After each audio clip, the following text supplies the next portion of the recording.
Banyak nama calon anggota legislatif terpilih kini masuk dalam bursa calon untuk maju di pilkada sejumlah daerah.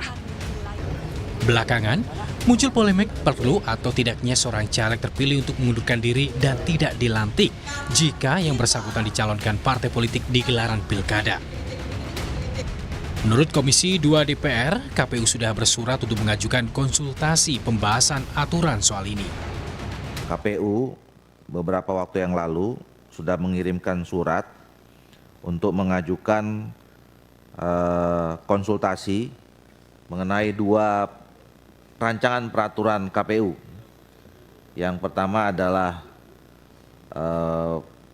rancangan PKPU tentang penyusunan daftar pemilih dalam penyelenggaraan pemilihan gubernur dan wakil gubernur, bupati dan wakil bupati, serta wali kota dan wakil wali kota.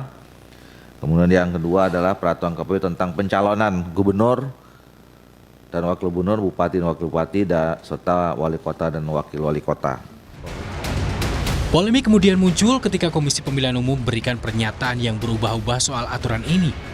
Saat rapat dengan Komisi 2 DPR, KPU menegaskan tidak ada celah bagi caleg terpilih untuk dilantik jika mereka sudah terdaftar maju pada Pilkada Serentak 2024. Yang berstatus sebagai calon terpilih anggota DPR, DPD atau DPRD, tetapi belum dilantik. Jadi kalau belum dilantik, itu statusnya adalah sebagai calon terpilih. Maka apabila yang bersangkutan didaftarkan oleh partai politik sebagai calon atau bakal calon kepala daerah atau wakil kepala daerah, maka yang bersangkutan harus bersedia mengundurkan diri.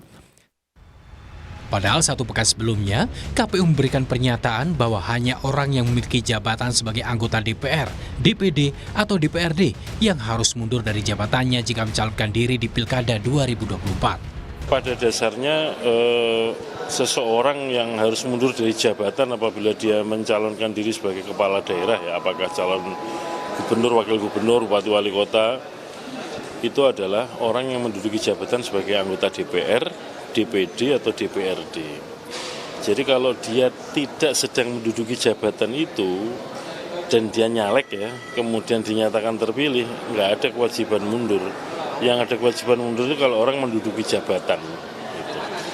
Misalkan ada orang sekarang ini menduduki jabatan anggota DPR atau DPRD dan nyalek lagi untuk pemilu 2024 terpilih dan dia dicalonkan oleh partai untuk nyalon kepala daerah, maka dia yang wajib mundur lah dari jabatan anggota DPR atau DPRD untuk masa jabatan sekarang hasil pemilu 2019.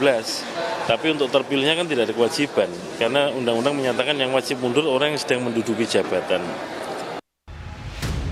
Namun kini pada akhirnya Komisi 2 DPR RI dengan KPU dan pemerintah menyepakati aturan baru untuk Pilkada 2024, yakni caleg terpilih di pemilu 2024 wajib mundur apabila maju di Pilkada 2024. Aturan ini disepakati agar meredam konflik. Tim Liputan Kompas TV.